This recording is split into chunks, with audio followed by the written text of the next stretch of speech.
លើកទី1ដែល Mafit មាននាឡិកា offline map តម្លៃត្រឹមតែ$79ដំបូងគេបង្អស់នៅក្នុងប្រទេសកម្ពុជាយើងបើយើងនិយាយពីមុខងារសុខភាពឬក៏ថាគុណភាពអីផ្សេងៗអាចនិយាយបានថាមិនឲ្យចាញ់គេជាមួយនឹងនាឡិកាតម្លៃថ្លៃទេអូខេបងប្អូនទាំងគ្នាអញ្ចឹងសម្រាប់បងប្អូនណាខ្លះដែលគាត់កំពុងតែរកនាឡិកាដែលមានភាពសុក្រិតហើយមានគុណភាពបើយើងនិយាយពី brand វិញដែលទូទាំងពិភពលោកគេទទួលស្គាល់ហើយមានតម្លៃធូរថ្លៃសម្រាប់អ្នកដែលគាត់ចង់ប្រើជាមួយនឹង smartwatch ខ្ញុំគិតថានេះគឺជាឱកាសមែនទែនជាមួយនឹង Amazfit របស់យើងដោយសារតែ Amazfit របស់យើងឥឡូវនេះគឺបានបញ្ចេញនៅ model ថ្មីគឺ Amazfit Bip 6ដែលមានតម្លៃត្រឹមតែ$79ទេតម្លៃត្រឹមតែ$79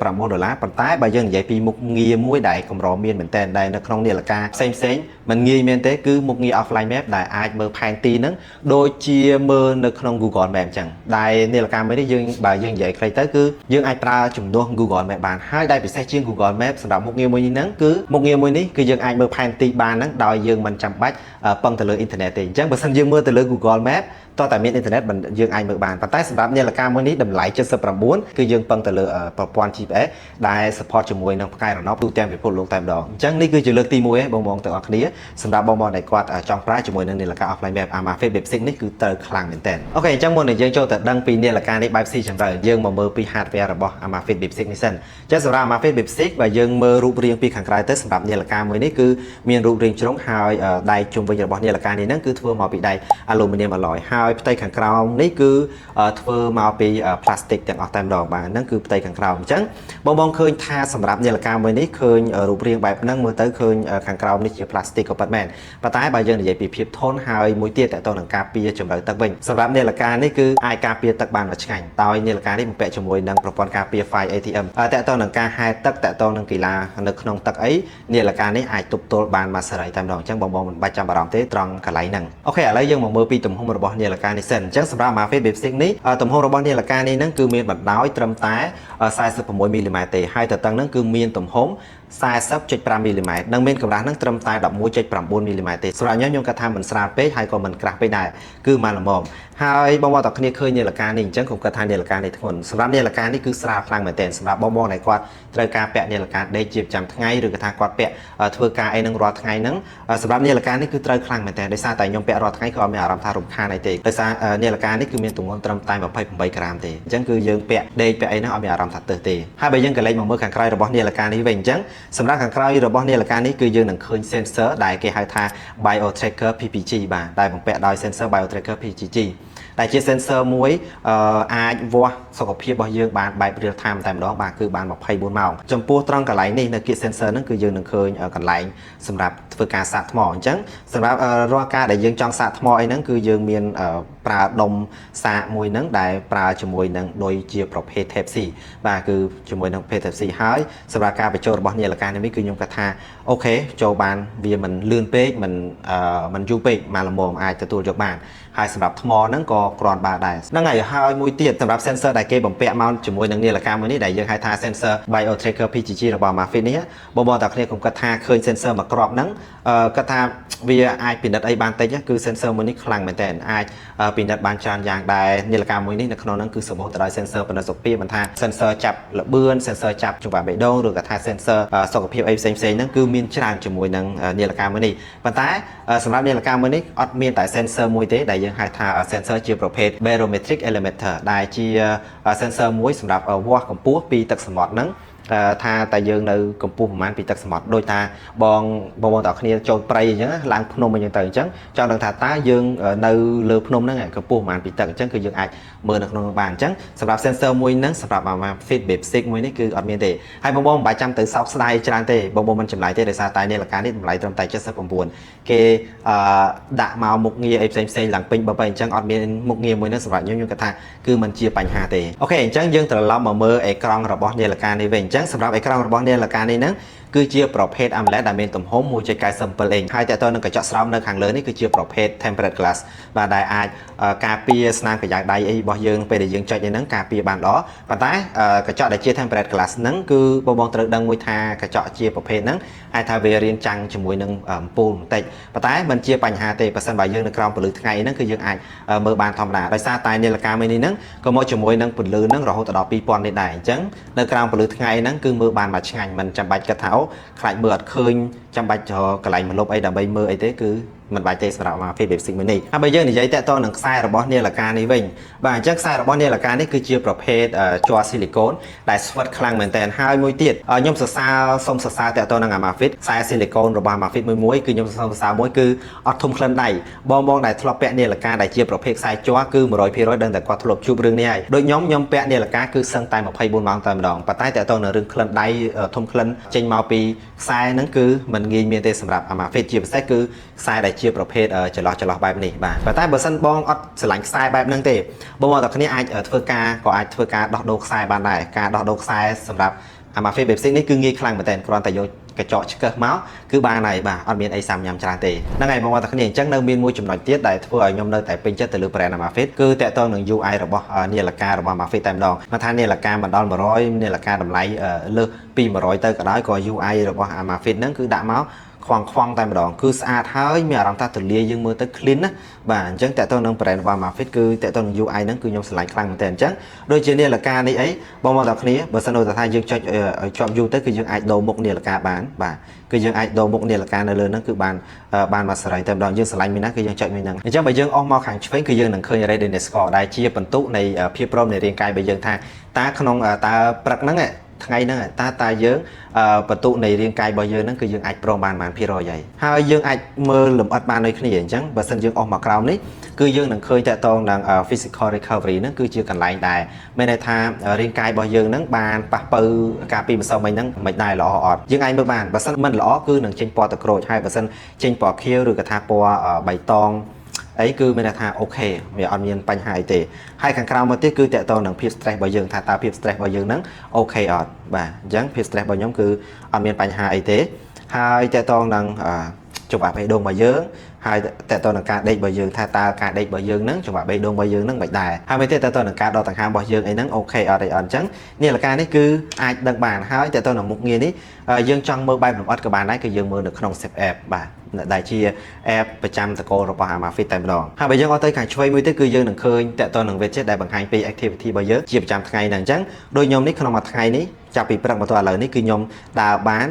1200ជំហានជាងតកតងនឹងការឈរហ្នឹងបើសិនការឈរនេះនាឡិកានេះគឺយើងគេកំណត់ឲ្យយើងហ្នឹងឈរបាន12ដងក្នុងមួយថ្ងៃអញ្ចឹងឥឡូវនេះគឺខ្ញុំឈរបាន7ដងហើយគឺមានន័យថាយើងគេអត់ចង់ឲ្យយើងអង្គុយយូរពេកទេអញ្ចឹងកាលណាតែយើងអង្គុយយូរពេកនាឡិកានេះគឺនឹងលោតទឿនឲ្យយើងឈរតែម្ដងក៏ដូចជាតកតងនឹងពេលវេលានៃការធ្វើ activity របស់យើងនាឡិកានេះក៏អាចដឹងបានដែរថាពេលដែលយើងប្រហែលនាទីបាទយើងធ្វើ activity ម្ដងអញ្ចឹងដូចខ្ញុំនេះគឺនាឡិកានេះអាចប្រាប់បានថាក្នុង activity របស់ខ្ញុំហ្នឹង2នាទីគឺខ្ញុំធ្វើ activity ម្ដងក៏ដូចជាការងើបការដើរអីចឹងទៅបាទអញ្ចឹងបើសិនយើងអស់ទៅឆ្វេងមួយទៀតគឺយើងនឹងឃើញ widget ដែលបង្ហាញពីអាកាសធាតុខាងក្រៅថាអាកាសធាតុខាងក្រៅហ្នឹងមិនដែរសម្រាប់ការបង្ហាញអាកាសធាតុរបស់នាឡិកាមួយនេះគឺខ្ញុំសូមឲ្យមេដៃតែម្ដងគឺមានន័យថាវាសុក្រិតបាទគឺសុក្រិតខ្លាំងមែនតើហើយយើងអស់ទៅខាងឆ្វេងមួយទៀតគឺយើងនឹងឃើញតកតងនឹងចង្វាក់បេះដូងរបស់យើងថាតើក្នុង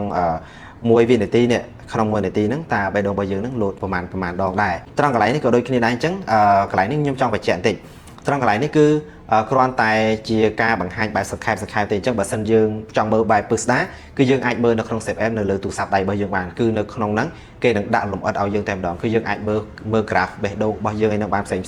ចឹងសម្រាប់នាឡិកា Mafit គឺពិសេសត្រង់ហ្នឹងតែម្ដងដែលអាចប្រើជាមួយនឹង Save App បានហើយបើយើងអស់មកខាងឆ្វេងទៀតគឺយើងនឹងឃើញតាក់ទងនឹងមុខងារកីឡាអីផ្សេងហើយមួយទៀតបើសិនបើបងប្អូនទាំងគ្នាអស់មកខាងស្ដាំវិញអញ្ចឹងគឺនឹងឃើញតាក់ទងនឹង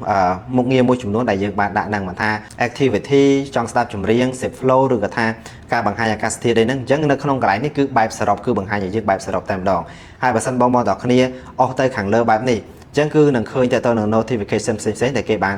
នផ្ញើមកនៅក្នុងហ្នឹងហើយសម្រាប់តើតើនឹងការបញ្ជូន notification របស់នាឡិកា Mafit គឺខ្ញុំស្រឡាញ់ខ្លាំងមែនទែនដោយសារតែនាឡិកា Mafit យើងបើសិនបើបងប្អូនទាំងគ្នាធ្វើការភ្ជាប់ជាមួយនឹងទូរស័ព្ទ Android ដូចថាគេផ្ញើសារមកគឺបងអាចធ្វើការ reply គេបានដោយសរសេរនៅលើនឹងតែម្ដងមាន keyboard ឲ្យយើងសរសេរតបដោយយើងមិនមែនមានពាក្យគេកំណត់ឲ្យយើងតបទេហើយមួយទៀតដូចថាបើសិនបើមានគេផ្ញើរូបអីមកតាម Telegram អីគឺយើងក៏អាចមើលដឹងបានដែរថាគេផ្ញើរូបអីមកយើងគឺយើងអាចមើលបាននៅលើនាឡិកានឹងតែម្ដងហ្នឹងគឺតើតើនឹងបងដែលគាត់ប្រើជាមួយនឹង user Android ប៉ុន្តែសម្រាប់ user របស់ iOS ក៏អាចធ្វើបានដូចគ្នាប៉ុន្តែដូចជាការឆ្លើយតបសារហ្នឹងគឺគេមានវិធីធ្វើមួយទៀតជាមួយនឹង app third party ផ្សេងអញ្ចឹងអាចថារឿងពិបាក អត់តន់ទលេទេប៉ុន្តែត្រង់កន្លែងហ្នឹងគឺមិនមានបញ្ហាមកពីអាម៉ាហ្វេតែបងប្អូនទាំងគ្នាគឺបញ្ហាដោយសារតាក់ទងនឹងទូរស័ព្ទ iOS បងប្អូនទាំងគ្នាដឹងហើយគឺជាប្រភេទ software ដែលបិទអញ្ចឹងធម្មតាការធ្វើអីមួយហ្នឹងគឺរៀងតឹងខ្លាំងមែនតើប៉ុន្តែគឺបើសិនសួរថាអាចធ្វើបានអត់អាចធ្វើបានដូចគ្នាតែគាត់ថារៀងពិបាកបន្តិចជាងសាប់ញ៉ាំអញ្ចឹងហ្នឹងហើយអញ្ចឹងបើសិនបើបងប្អូនទាំងគ្នាអស់មកខាងក្រោមនេះគឺនឹងឃើញតាក់ទងនឹងការកំណត់អីផ្សេងៗតាក់ទងនឹងឃើញភាគរយថ្មហើយបើតាក់ទងនឹងមុខងារចូលដេកហើយមុខងារនៅក្នុងរោងកុនបិទពន្លឺហើយតើតើនឹងការវិភាគអីផ្សេងៗហ្នឹងការតម្លើងពន្លឺបិទ Bluetooth ការភ្ជាប់ជាមួយនឹងកាស Bluetooth អីហ្នឹងគឺនៅក្នុងហ្នឹងគឺឃើញមានទាំងអស់បាទអូហ្នឹងហើយបងប្អូនទាំងគ្នាតើតើនឹងរូបរាងរបស់នាឡិកានេះខ្ញុំភ្លេច detail ត្រង់កន្លែងមួយទៀតអញ្ចឹងសម្រាប់នាឡិកានេះគឺជុំវិញរបស់នាឡិកានេះគឺមានប៊ូតុង2គ្រាប់បាទគឺមានប៊ូតុង2គ្រាប់អញ្ចឹងប៊ូតុងខាងលើនេះគឺយើងចុចទៅគឺនឹងចូលទៅក្នុងមុខងារផ្សេងៗមកថាមុខងារកីឡាមុខងារអុកស៊ីសែនក្នុងឈាមវាស់បេះដូងអីហ្នឹងគឺយើងចុចប៊ូតុងខាងលើហើយបើសិនយើងចុចប៊ូតុងខាងក្រោមគឺនឹងចូលទៅក្នុងមុខងារកីឡាដោយអូតូតែម្ដងអញ្ចឹងសម្រាប់ប៊ូតុងទាំងពីរនេះយើងក៏អាចកំណត់បានដែរដូចថាបងចង់ឲ្យប៊ូតុងទាំងពីរនេះខាងក្រោមនេះដាក់ជាការចូលទៅមុខងារចម្រៀងឬក៏ថាចូលទៅមុខងារណាមួយគឺយើងអាចកំណត់បានដូចគ្នាបាទហើយសម្រាប់នាឡិកាមួយនេះពិសេសមួយទៀតបងប្អូនទាំងគ្នាគឺនាឡិកានេះគឺមកជាមួយនឹង speaker ហើយក៏ mic នៅក្នុងនឹងដែរអញ្ចឹងធម្មតាតែនាឡិកាមាន mic និង speaker ហើយអញ្ចឹងគឺនាឡិកាហ្នឹងដឹងតែអាចធ្វើការ call ចេញ call ចូលបានហើយអញ្ចឹងសម្រាប់ Amazfit Basic នេះគឺអាចធ្វើការ call ចេញ call ចូលអីហ្នឹងគឺបានមួយសេរីតែម្ដងហើយតើតើនឹងការស្ដាប់បទចម្រៀងក៏អាចស្ដាប់បទចម្រៀងបានដូចគ្នាហ្នឹងហើយបងប្អូនទាំងគ្នាអញ្ចឹងខ្ញុំចង់មកលម្អិតតើតើនឹង mic និង speaker របស់នាឡិកានេះបន្តិចហ្នឹងហើយបងប្អូនអញ្ចឹងសម្រាប់ Amazfit Basic យើងគឺភ្ជាប់មកជាមួយនឹង mic និង speaker នៅខាងក្រោយនេះតែម្ដងហើយត្រង់កន្លែង speaker របស់នាឡិកានេះដែរគឺខ្ញុំចង់បញ្ជាក់ផងដែរថាគឺវាមិនលឺខ្លាំងអីណាដូចបាសដូចអីទេដោយសារតែ mic ដោយសារតែ speaker របស់នាឡិកានេះគឺរៀងទូចដែរប៉ុន្តែគឺយើងអាចស្ដាប់បទចម្រៀងស្ដាប់អីខាងក្រៅហ្នឹងគឺបានលឺធម្មតាហើយជាពិសេសគឺទៅលើ mic របស់នាឡិកានេះតែម្ដងអញ្ចឹងសម្រាប់ mic របស់នាឡិកានេះបងចង់ធ្វើការ call ចង់ធ្វើការនិយាយ record សំឡេង record សំឡេងអីហ្នឹងគឺអាចនិយាយនៅលើនាឡិកាហ្នឹងបានដូចគ្នាហើយការស្រូប mic របស់នាឡិកានេះគឺខ្ញុំគិតថាអូខេដោយសារយើងអាចដាក់និយាយប៉ុណ្ណេះហ្នឹងគឺអាចលឺច្បាស់បានធម្មតានៅលើនាឡិកាមួយនេះមានមុខងារមួយដែលបងទាំងគ្នាប្រហែលជាអត់សូវចាប់អារម្មណ៍ទេនៅលើនាឡិការបស់ Amazfit យើងមិនថាតម្លៃប៉ុណ្ណាដែល model ថ្មីចាស់ណាក៏ដោយក៏នាឡិកាមួយនេះគឺមានមុខងារសម្រាប់ធ្វើការ record សំឡេងដែរជាក់ស្ដែងសម្រាប់នាឡិកា Amazfit Basic នេះគឺយើងអាចធ្វើការ record សំឡេងនៅក្នុងនឹងតែម្ដងជាមួយនឹង memory នៅក្នុងនាឡិកានេះហ្នឹងគឺមានទំហំ200មេជាងអញ្ចឹងមុខងារហ្នឹងសំខាន់មែនឥឡូវឧទាហរណ៍ថាបើសិនដូចខ្ញុំអ្នកធ្វើ content អញ្ចឹងពេលខ្លះយើងមិនមែនថាអង្គុយយើងរនឹកឃើញ content ទេមិនមែនថាយើងអង្គុយមុខ computer បានយើងរនឹកឃើញតែយើងគួរនិយាយអីអញ្ចឹងពេលខ្លះយើងដើរទៅក្រៅដើរអញ្ចឹងទៅស្រាប់តែយើងនឹកឃើញយើងមិនដឹងថាស្វេស្វាណាបានអញ្ចឹងចាប់ស្វេស្វាណាបានគឺយើងកត់ទុកហ្នឹងហើយខ្ញុំហីស្វេស្វាបាននាឡិកាមុនអញ្ចឹងគឺខ្ញុំធ្វើការ record នៅក្នុងហ្នឹងតែម្ដងដើម្បីឲ្យយើងចាំហើយពេលដែលយើងធ្វើការ record និយាយអីផ្សេងយើងក៏អាចយក file ហ្នឹងដាក់ចូលមកក្នុងទូរស័ព្ទហើយយើងក៏អាចធ្វើការ share ទៅកាន់ app ផ្សេងក៏បានដែរយើងចង់ share ទៅតាម Messenger តាម Telegram អីហ្នឹងគឺសម្រាប់នាឡិកានេះក៏បានដូចគ្នាអញ្ចឹងជាមួយខ្ញុំសារ record សំឡេងរបស់ខ្ញុំផ្ទាល់តែម្ដងពីនាឡិកានេះដើម្បីតេស្តឲ្យបងមើលថាតើសំឡេងរបស់នាឡិកានេះហ្នឹងគឺមិនដែរមិនតេតទៅនឹងមិចហ្នឹងអូខេអត់ហ្នឹងហើយអញ្ចឹងបើសិនបើបងទាំងគ្នាចង់រកមុខងារមួយហ្នឹងគឺបងចុចប៊ូតុងខាងលើទៅចូលមកក្នុងកន្លែង menu នេះបងអស់មកក្រោមមកនឹងឃើញ voice memos នេះហើយបាទគឺអញ្ចឹងគឺឃើញមុខងារមួយហ្នឹងយើងចុចមកហើយយើងធ្វើការនិយាយឥឡូវខ្ញុំសាកតេស្តមើលហ្នឹងហើយបងទាំងគ្នានេះគឺជាសំឡេងដែលខ្ញុំថតចេញពីនាឡិកា Amazfit Basic នេះផ្ទាល់តែម្ដងចឹងសម្រាប់មុខងារមួយនេះគឺមានគ្រប់នាឡិការបស់ Amazfit ជាក់ស្ដែង Amazfit Basic ដែលទើបតែនឹងចេញថ្មីនេះក៏មានដូចគ្នាហើយសម្រាប់បងទាំងគ្នាគិតយ៉ាងណាដែរសម្រាប់សំឡេងហ្នឹងបើសម្រាប់ខ្ញុំគឺខ្ញុំគិតថាអូខេអាចទទួលយកបានវាមិនលឺពេកហើយក៏មិនខ្លាំងពេកដែរហើយសម្រាប់ noise អីហ្នឹងការកាត់របស់នាឡិកានេះគឺមកល្មមមកយើងអាចប្រើការបានហ្នឹងហើយបងអញ្ចឹងបន្ទាប់ពីយើងធ្វើការ record សំឡេងហ្នឹងហើយបើសិនបើបងតែគ្នាចង់ធ្វើការ download យកសំឡេងហ្នឹងមកគឺស្រួលខ្លាំងមែនតើបងគ្រាន់តែចូលទៅក្នុង Save App ហើយចូលមកក្នុង device របស់យើងមកអស់មួយក្រោមគឺបងនឹងឃើញត្រង់កន្លែង voice memo នេះហើយអញ្ចឹងពេលដែលយើងឃើញបែបនេះហើយគឺយើងអាចធ្វើការចុច share ក៏ដូចជាធ្វើការ download អីផ្សេងបានដូចគ្នាហ្នឹងហើយតែទៅនឹង mic ហើយ speaker របស់នាឡិកានេះអត់ទាន់អស់ចំណុចពិសេសប៉ុណ្ណឹងទេបងប្អូនគ្នាសម្រាប់ mic និង speaker ដែលគេដាក់មកនេះនៅមានមុខងារពិសេសមួយដែលនាឡិកានេះអាចធ្វើបានគឺតាក់ទងនឹង Safe Flow បងប្អូនគ្នាប្រហែលជាធ្លាប់លើមុខងារមួយហ្នឹងហើយអញ្ចឹងសម្រាប់មុខងារមួយហ្នឹងគឺជា AI ប្រចាំតកោរបស់ Amazfit ហ្នឹងឯងវាស្តៀងគ្នានឹង ChatGPT និង Google Gemini ដូចគ្នាអញ្ចឹងពេលដែលបងចង់ដឹងអ្វីក៏ដោយដោយពេលមុនសម្រាប់នាឡិការបស់ Amazfit យើងដែលមានមុខងារនេះគឺអាចដឹងបានតែនៅក្នុងនាឡិកានេះទេប៉ុន្តែឥឡូវនេះគឺខ្ញុំតេស្តជាមួយនឹង AI មួយហ្នឹងខ្ញុំសួរពីតើតើនឹងបញ្ហា ChatGPT ឬក៏ថាខ្ញុំសួរស្គាល់ថាស្គាល់អង្គរវត្តនៅណាអីនៅណីអត់សម្រាប់ AI មួយនេះក៏អាចឆ្លើយបានដូចគ្នាគឺខ្ញុំបានតេស្តហើយខ្ញុំនិយាយថាពេលដែលខ្ញុំនិយាយអញ្ចឹងបងមួយចំនួនប្រហែលជាគាត់អត់ជឿថាហេតុអីនាឡិកាតម្លៃ79អាចធ្វើបានដល់ថ្នាក់ហ្នឹងហ អូខេមកចាំមើលខ្ញុំតែឲ្យបងតគ្នាអញ្ចឹងបើសិនបើបងចង់ប្រើមុខងារមួយហ្នឹងគឺស្រួលខ្លាំងមែនតើសម្រាប់បងដែលគាត់អត់ទាន់បាន download app មួយហ្នឹងចូលទៅ download នៅក្នុង Save App មកហើយធ្វើការ install ចូលមកក្នុងនាឡិកានេះទៅបន្ទាប់ពី install ហើយយើងចុចប៊ូតុងខាងលើនេះជាប់គឺយើងអាចធ្វើការនិយាយឆ្លើយឆ្លងជាមួយនឹង AI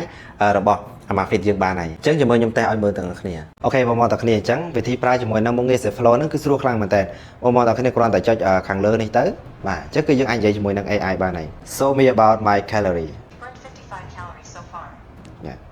ចឹងនេះគឺគេនឹងបង្ហាញឲ្យនេះទៅដែរអញ្ចឹងខ្ញុំសួរមុខងារមួយទៀត I want to work out run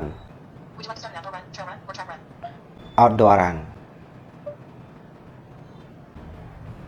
អូខេនេះអញ្ចឹងបងមកតគ្នាអញ្ចឹងគឺស្រួលខ្លាំងមែនតើគឺវានឹងចេញឲ្យយើងហើយហើយនិយាយទៅតើតើនឹងមុខងារនាឡិកាយើងអាចសួរអីតើតើនៅមុខងារនាឡិកាហ្នឹងគឺមុខងារ AI ហ្នឹងគឺអាចបង្ហាញឲ្យយើងបានទាំងអស់តែម្ដងអញ្ចឹងជាមួយខ្ញុំសាកសួរមុខងារផ្សេងក្រៅពីមុខងារនាឡិកា Do you know Blackpink girl group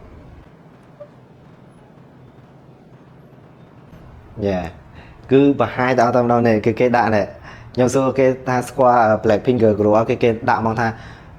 Blackpink ជាក្រុមកូរ៉េល្បីនៅផលិតកម្ម YG បាទហើយយើងជាមួយខ្ញុំសួរទៀតខ្ញុំសួរឲ្យគេខ្ញុំសួរឈ្មោះ How about the name of each member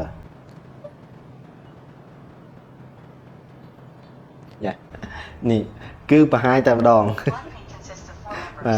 គឺបង្ហាញមកនេះមាន Jisoo Jennie Rosie Lisa អញ្ចឹងទៅតាក់ទងនឹងអីផ្សេងក្រៅពីហ្នឹងគឺអាចដឹងបានទៀតបាទឥឡូវខ្ញុំសួរតទៀតជាមួយនិយាយទៅមានអារម្មណ៍ថាដូចជាសប្បាយសួរជាមួយខ្ញុំសួរតទៀត Who is the main character of Titanic movie និយាយទៅចេញមកទេណាខ្ញុំសួរតទៅនឹងរឿង Titanic ក៏ចេញមកដែរបាទនិយាយទៅគឺមានអារម្មណ៍ថា Save Flow សាហ្នឹងគឺឆ្លាតខ្លាំងមែនទែននេះឡកាតម្លៃ79បងតើគ្នាអាចមើលបានគឺអាចធ្វើបានច្រើនមុខងារខ្លាំងមែនទែនមិនមែនឥឡូវហ្នឹងគឺមិនមែនបានត្រឹមតែសួរនៅក្នុងនាឡិកាហ្នឹងទេសួរក្រៅពីនាឡិកាគឺសម្រាប់នាឡិកាមួយនេះមុខងារមួយនេះគឺអាចដឹងបានទៀតអែមខ្លាំងមែនទែនហ្នឹងហើយបងគ្នាប៉ុណ្ណឹងជឿខ្ញុំនៅ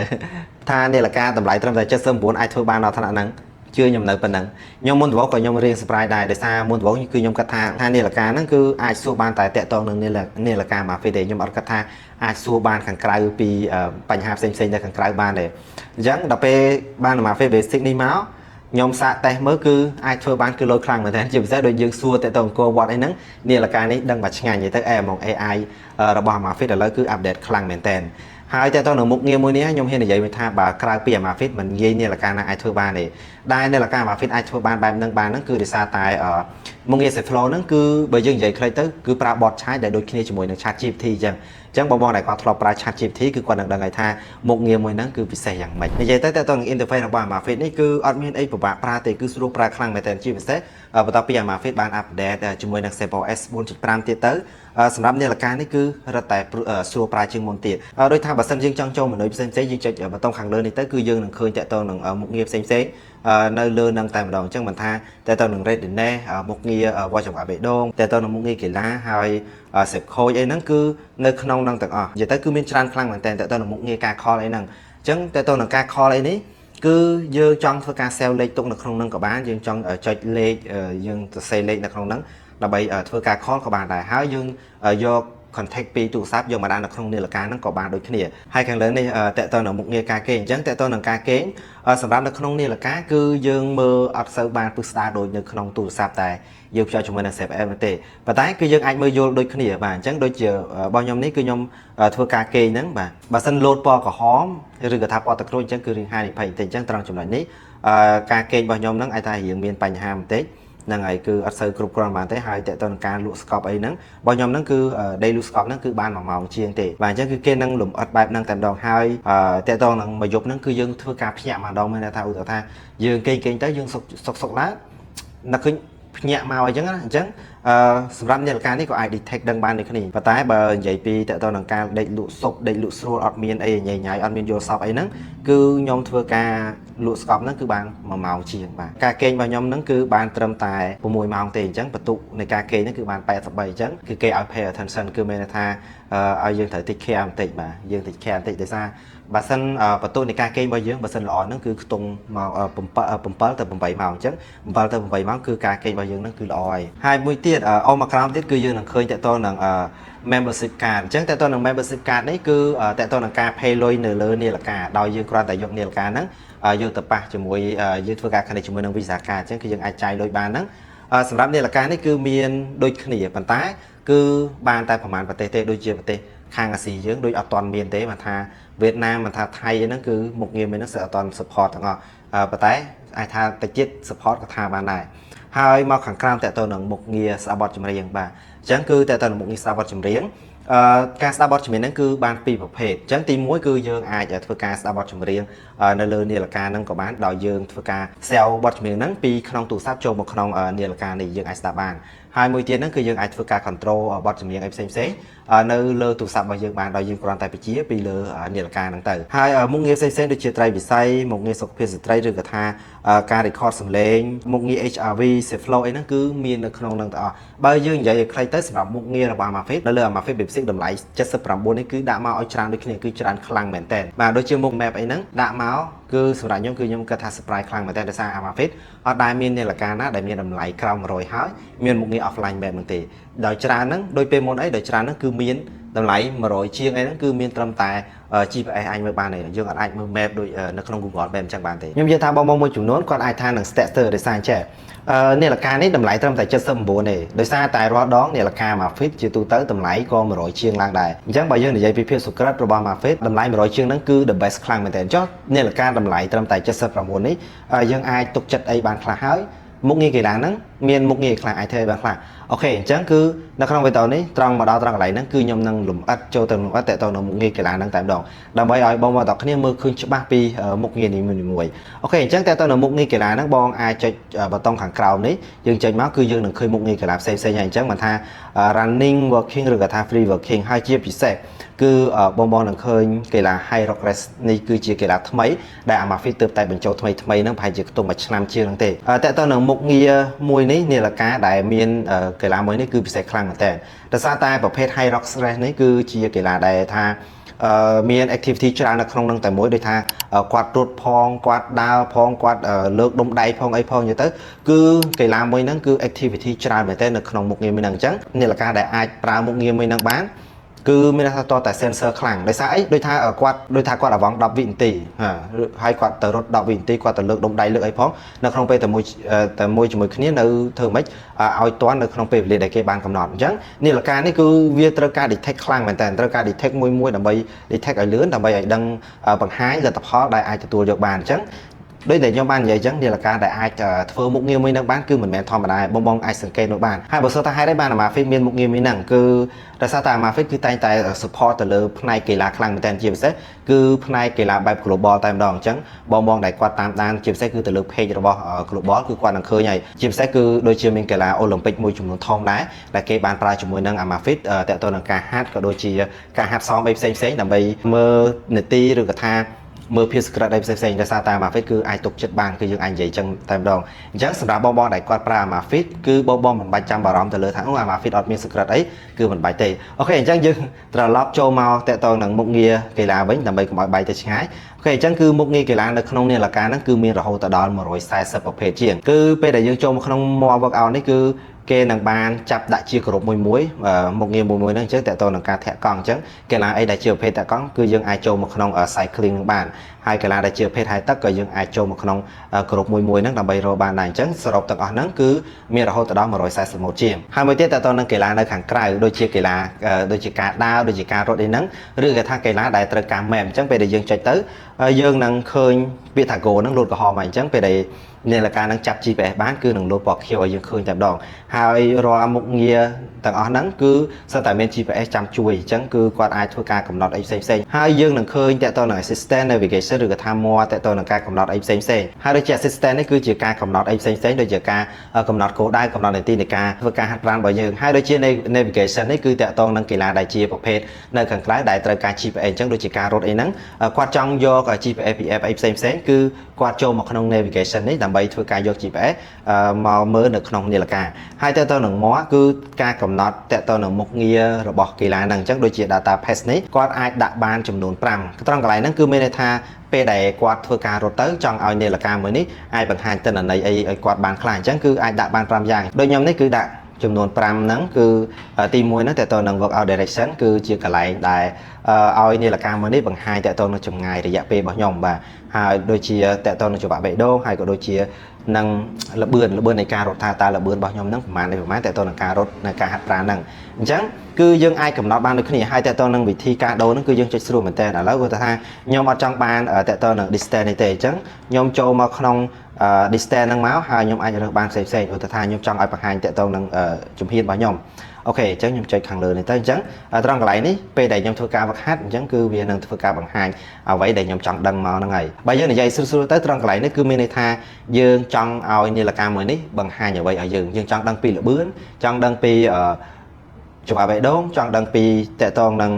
ងចម្ងាយរយៈពេលអីហ្នឹងគឺយើងអាចកំណត់បានដោយខ្លួនឯងហើយរាល់ទិន្នន័យនៃការហាត់ប្រាណរបស់យើងនេះដែរគឺយើងអាចមើលនៅលើនាឡិកានេះបានដូចគ្នាប៉ុន្តែបើសិនបើបងតើគ្នាចង់មើលបែបលម្អិតតែម្ដងគឺបងតើគ្នាចូលទៅមើលនៅក្នុង Save App និយាយទៅតើតងទិន្នន័យមិនថាទិន្នន័យសុខភាពទិន្នន័យនៃការហាត់ប្រាណបើសិនបើបងតើគ្នាចង់មើលបែបលម្អិតគឺអាចមើលនៅក្នុងទូរស័ព្ទអញ្ចឹងនៅក្នុងទូរស័ព្ទនៅក្នុង App Save App ហ្នឹងគឺគេនឹងបង្ហាញ graph ឲ្យយើងមកថាឧទាហរណ៍ថាដូចជាចង្វាក់បេះដូងអញ្ចឹងរយៈពេលនាទីប្រហែលរយៈពេលចម្ងាយប៉ុន្មានបេះដូងយើងឡើងប្រហែលហ្នឹងគឺគេបង្ហាញ graph លម្អិតតែម្ដងអញ្ចឹងគឺខ្ញុំសូមសរសើរ Amazfit ត្រង់ហ្នឹងហ្មងសម្រាប់ Amazfit Basic នេះគឺខ្ញុំសូមសរសើរមួយនៅក្នុង workout តើតនៅមុខងារកីឡារបស់នាឡិកានេះគឺយើងអាចធ្វើការ connect ជាមួយនឹង accessory ផ្សេងក្រៅពីរបស់ Amazfit ក៏បានដែរដូចជាជាមួយនឹងជៀនឬក៏ថាជៀនរបស់ជៀន Samsung ដែលធ្វើការបណ្ឌិតសុខភាពហើយជាមួយនឹងខ្សែរឹតទ្រូងដែលតាមដានចង្វាក់បេះដូងគឺយើងអាចធ្វើការ connect ជាមួយនឹងនាឡិកានេះដើម្បីមើលតើតនឹងចង្វាក់បេះដូងរបស់យើងបានដូចគ្នានិយាយទៅ Amazfit អត់កំណាញ់ទេ Amazfit អត់កំណាញ់ទេមិនថាយើងអាចធ្វើការភ្ជាប់ជាមួយនឹងឧបករណ៍ផ្សេងៗហើយតើតនឹង app third party ផ្សេងៗសម្រាប់បងកីឡាដែលគាត់ប្រើជាមួយនឹង running app ដូចជា Strava ដូចជា Komoot អីហ្នឹងសម្រាប់ Amazfit Basic នេះក៏អាចប្រើបានដូចគ្នានិយាយទៅគឺទូលំទូលាយគឺខ្ញុំរៀបរាប់អត់អស់ទេហើយនៅក្នុងមុខងារកីឡារបស់ Amazfit Basic នេះគឺនៅមានមួយចំណុចទៀតដែលខ្ញុំអត់និយាយអត់បានគឺចំណុចហ្នឹងពិសេសខ្លាំងមែនតើដែលខ្ញុំមិននឹកស្មានថានាឡិកាតម្លៃក្រោម100មានមុខងារមួយហ្នឹងគឺមុខងារមួយហ្នឹងដែលយើងហៅថា Night Safe Life អញ្ចឹងគឺបងដែលគាត់ចូលចិត្តរត់កន្លែងងឹតចូលចិត្តរត់ពេលយប់អីហ្នឹងគឺគាត់នឹងដឹងថាមុខងារមួយហ្នឹងសំខាន់ខ្លាំងប៉ុណ្ណាហើយក៏ជាមុខងារមួយដែលនៅក្នុងនាឡិកាតម្លៃក្រោម100គឺមិនងាយមានទេប៉ុន្តែសម្រាប់ Amazfit នេះគឺ Amazfit អាចធ្វើបានដូចថាបងចង់រត់ពេលយប់អីចឹងទៅគឺបងអាចបើកមុខងារមួយហ្នឹងទៅអញ្ចឹងគឺគេនឹងឃើញបងច្បាស់បងថានឹងមានមនុស្សនៅហ្នឹងអីចឹងណាបាទគឺយើងអាចចុចមើលបែបហ្នឹងបាននិយាយទៅគឺស្រួលខ្លាំងមែនតើគឺវាដូចជាភ្លើងពិលអញ្ចឹងណាបាទគឺដូចភ្លើងពិលអញ្ចឹងដើម្បីឲ្យយើងឃើញថាអូនៅក្នុងកន្លែងហ្នឹងគឺមានមនុស្សមែនដើម្បីជួយការពារយើងមកកម្រិតដែរបើសិនឧទាហរណ៍ថាយើងអត់មានភ្លើងឬក៏ថាអត់មានសញ្ញាអីនៅក្នុងពេលយប់កន្លែងងឹតអីហ្នឹងយើងចង់ហាត់ប្រាណអីអាចថាបង្កគ្រោះថ្នាក់ដល់យើងក៏ថាបានដែរអញ្ចឹង Amazfit សម្រាប់នាឡិកា Amazfit Basic នេះអាចធ្វើបែបហ្នឹងបានគឺខ្ញុំសូមសរសើរតែម្ដងអូខេអញ្ចឹងយើងមកដល់ចំណុច highlight របស់យើងដែលខ្ញុំឧស្សាហ៍និយាយខ្លាំងមែនតើតើតើនឹងមុខងារ offline map អញ្ចឹងតើតើនៅមុខងារ offline map នៅក្នុងនាឡិកាមួយនេះដែលមានតម្លៃត្រឹមតែ$79និយាយទៅគឺតម្លៃក្រោម100ហ្នឹងគឺកម្រមានខ្លាំងមែនតើមុខងារមួយហ្នឹងបងចំណាំមើលមិនថាជាពិសេសសម្រាប់ Amazfit របស់យើងជាទូទៅគឺនាឡិកាតម្លៃចាប់ពី100ទៅ200ឡើងទៅរហូតដល់តម្លៃរាប់ពាន់បានមុខងារ offline map ហ្នឹងមានហើយចំណុចពិសេសរបស់ offline map ហ្នឹងគឺដោយសារតែ offline map ហ្នឹងគឺអាចមើលផែនទីបានដោយមិនចាំបាច់ពឹងទៅលើអ៊ីនធឺណិតឬក៏ថាពឹងលើសេវាទូរស័ព្ទទេគឺដោយសារតែ offline map គឺមាន GPS ដែលអាចភ្ជាប់ជាមួយនឹងផ្កាយរណបបានរហូតដល់6អញ្ចឹងការមើលផែនទីអីផ្សេងនាឡិកាមួយនេះគឺស្រួលខ្លាំងមែនតើទោះបងចង់ទៅកន្លែងអាប់សេវាចង់ទៅកន្លែងព្រៃភ្នំដែលអត់មានសេវាទូរស័ព្ទក៏ដោយក៏នាឡិកាមួយនេះអាចចាប់ផែនទីឲ្យបងច្បាស់ដែរនិយាយទៅគឺបងអាចទុកចិត្តបានទៅនឹងមុខងារ offline map ហើយទៅនឹងការមើលផែនទីនេះដែរគឺយើងអាចមើលបានពីរវិធីទី1ហ្នឹងគឺយើងអាចចូលទៅក្នុង menu របស់នាឡិកានេះទៅហើយយើងចូលមកត្រង់កន្លែងmap បាទយើងចូលមកត្រង់កន្លែង map គឺយើងអាចមើល map បានធម្មតាហ្នឹងមួយទៀតហ្នឹងគឺយើងចូលទៅក្នុងមុខងារ workout ឬក៏ថាដូចថាយើងចូលទៅក្នុង running ឬក៏ថា working អីចឹងទៅយើងក៏អាចមើលផែនទីហ្នឹងបានដូចគ្នាអញ្ចឹងគឺមានពីរវិធីហ្នឹងដែលយើងអាចធ្វើការចូលមើល map បានហើយតើតើនឹងដើម្បីអាចធ្វើការប្រើជាមួយនឹង GPS បានគឺយើងត្រូវតម្រូវ upload map ហ្នឹងពីទូរស័ព្ទចូលមកក្នុងនាឡិកាសិនអញ្ចឹងព្រោះថាបងមុននឹងទៅខាងក្រៅឬក៏ថាមុននឹងទៅ trip អីចឹងទៅគឺបងធ្វើការ upload map ចូលទៅក្នុងនាឡិកានេះបាន និយាយទៅ upload តែម្ដងគឺបានហើយកុំឲ្យតែបងធ្វើការ unconnect ចេញគឺពេលដែលយើង unconnect ចេញទៅអញ្ចឹងមុខងារហ្នឹងក៏បានដូចគ្នាប៉ុន្តែដរាបណាដែលបងអត់ទាន់ unconnect ចេញទេគឺផែនទីហ្នឹងគឺនៅជាប់រហូតអញ្ចឹងគឺស្រួលខ្លាំងមែនតើហើយការយកផែនទីនេះដែរនៅក្នុងនេះគឺខ្ញុំអត់ចង់និយាយលម្អិតទេដោយសារតែបើសិនខ្ញុំនិយាយលម្អិតវិញគឺវែងចម្លាយខ្លាំងមែនតើបើសិនបើបងចង់ដឹងតើតើនៅមុខងារ offline map នឹងបែបលម្អិតគឺខ្ញុំក៏បានធ្លាប់ធ្វើវីដេអូមួយដែរដែលនិយាយតើតើនៅ offline map នៅលើ Theory 3អញ្ចឹង offline map នៅលើ Theory 3មានមិនសម្រាប់នាឡិកានេះក៏មានដូចគ្នាគឺបងអាចទៅមើលបានតើតើនឹងវិធី download map វិធីយកផែនទីពី Google Map យកផែនទីមកពី app ផ្សេងៗហ្នឹងអញ្ចឹងនាឡិកានេះគឺអាចធ្វើបានដូចគ្នាបងអាចទៅមើលវីដេអូហ្នឹងបានឥឡូវយើងមកមើលពី map របស់នាឡិកានេះវិញអញ្ចឹងបន្ទាប់ពីខ្ញុំបានធ្វើការ upload map ទៅចូលទៅក្នុងនាឡិកាហ្នឹងហើយបងអាចមើលបានតែតើនឹងភាព secret របស់នាឡិកានេះគឺខ្ញុំសូមសរសើរតែម្ដងអញ្ចឹងគឺខ្ញុំប្រើនាឡិកា Amazfit តាំងពី Amazfit Balance Amazfit Theory 3 Amazfit Active ជំនាន់មុនអីហ្នឹងគឺសម្រាប់នាឡិកានេះតម្លៃ79ខ្ញុំគិតថាអូខេខ្លាំងមែនតើមិនអូខេធម្មតាទេគឺអូខេខ្លាំងមែនតើតែតម្លៃត្រឹមតែ79បើយើងនិយាយពី accurate ឬក៏ថាភាព secret របស់នាឡិកានេះគឺអាចទទួលយកបានហ្មងសូមសរសើរហ្មងតើតើ Amazfit ដែលអាចធ្វើបែបហ្នឹងបានអញ្ចឹងគឺបងអាចមើលបានអញ្ចឹងតើតើនឹងការបត់ឆ្វេងបត់ស្ដាំអីហ្នឹងសម្រាប់នាឡិកាមួយនេះគឺ detect បានល្អខ្លាំងមែនតើមិនថាយើងជិះម៉ូតូឬក៏ថាយើងជិះកង់លឿនយ៉ាងណាក៏ដោយមិនបាច់បារម្ភទេ GPS របស់នាឡិកានេះគឺឲ្យដាច់មកសូមសរសើរហ្នឹងហើយបងប្អូនទាំងគ្នាអញ្ចឹងតើតើនឹងមុខងារ offline map នេះគឺខ្ញុំសូមបញ្ជាក់ម្ដងទៀតសម្រាប់មុខងារ offline map នេះគឺជាមុខងារមួយដែលស្តីងនឹង Google Map អញ្ចឹងហើយយើងប្រើមើល map ហ្នឹងដោយយើងមិនចាំបាច់ពឹងទៅលើ internet ទេដោយសារតែមុខងារ map នៅលើនាឡិកានេះគឺធ្វើការ connect ជាមួយនឹងប្រព័ន្ធផ្កាយរណបមិនថាទៅដល់កន្លែងណាទោះអត់សេវាទូរស័ព្ទក៏ដោយក៏នាឡិកានេះគឺយើងអាចមើលផ្លូវបានដូចគ្នាធម្មតាហើយមួយទៀតតើតើនឹងការ upload map ឬក៏ថាការយក map ពី app ផ្សេងមិនថា app Kumo app Strava អីហ្នឹងសម្រាប់នាឡិកានេះក៏អាចធ្វើបានដូចគ្នាមិនថា app Adidas Running អីហ្នឹងហើយតើតើនឹងភាព secret គឺខ្ញុំឲ្យ10លើ10តែម្ដងតម្លៃនាឡិកាត្រឹមប៉ុណ្ណេះភាព secret ប៉ុណ្ណឹងគឺអូខេខ្លាំងមែនតើមិនមែនអូខេធម្មតាគឺអូខេខ្លាំងតែម្ដងអញ្ចឹងនេះគឺជាឱកាសពិសេសខ្លាំងមែនតើសម្រាប់បងដែលគាត់ចង់សាកប្រើនាឡិកា offline map ប៉ុន្តែគាត់អត់ចង់ចំណាយច្រើនទេសម្រាប់ Amazfit នេះគឺជាជំរើសដំបូងតែម្ដងបាទបងអាចសាកជាមួយនឹង Amazfit Basic យើងបានដោយសារតម្លៃត្រឹមតែ79ទេអញ្ចឹងបងអាចសាកមកចង់ដឹងថាតើវា secret ដូចខ្ញុំនិយាយអត់ប៉ុន្តែខ្ញុំធានា 100% ដឹងតែដូចខ្ញុំនិយាយដោយសារតែខ្ញុំជាអ្នកប្រើប្រាស់ផ្ទាល់បងដែលឃើញខ្ញុំនៅក្រៅធានា 100% ដឹងតែខ្ញុំប្រើនាឡិកា Amazfit បងមិនថាពេលខ្លះខ្ញុំប្រើ Balance ពេលខ្លះ Theory 3ឬក៏ថាឥឡូវនេះគឺខ្ញុំចាប់ផ្ដើមប្រើជាមួយនឹង Basic ហើយដោយសារតែមួយយ៉ាងហ្នឹងគឺខ្ញុំចូលចិត្តនឹងមុខងារមួយចំនួននៅក្នុង Basic ខ្លាំងមែនតើជាពិសេសហ្នឹងគឺនាឡិកានេះអាចថារសជាតិប្លែកដោយសាររាល់ដងគឺឃើញតែមាននាឡិកាមុខមូលហើយនេះគឺជារសជាតិប្លែកថ្មីមួយទៀតដែលជានាឡិកាមុខជ្រុងហើយមើលទៅស្អាតខ្លាំងមែនតើអូខេអញ្ចឹងសរុបមកវិញសម្រាប់បងដែលគាត់ចង់ប្រើជាមួយនឹងមុខនាឡិកាដែលមានមុខងារ offline map តម្លៃក្រោម100អញ្ចឹងខ្ញុំគាត់ថាសម្រាប់ Amazfit Basic នេះគឺស័ក្តិសមបំផុតហើយគឺគេមិនមែនដាក់ឲ្យមកត្រឹមតែមុខងារ offline map តែប៉ុណ្្នឹងឯងគឺមានមុខងារជាច្រើនទៀតដូចដែលខ្ញុំបានរៀបរាប់អញ្ចឹងហើយមុខងារដែលខ្ញុំបានរៀបរាប់ទាំងមកប្រហែលហ្នឹងគឺនៅអត់ទាន់អស់ទេបងទាំងគ្នាសម្រាប់នាឡិកា Amazfit គឺមានមុខងារពិសេសច្រើនជាងនឹងទៀតបងដែលគាត់ធ្លាប់ប្រើជាមួយនឹងនាឡិកា Amazfit បើយើងពីមុនមកគឺគាត់ដឹងហើយនេះគឺជាអាចថា10% នៃនាឡិកា Amazfit សម្រាប់នាឡិកាមួយនេះអាចធ្វើបានគឺមានច្រើនជាងនឹងទៀត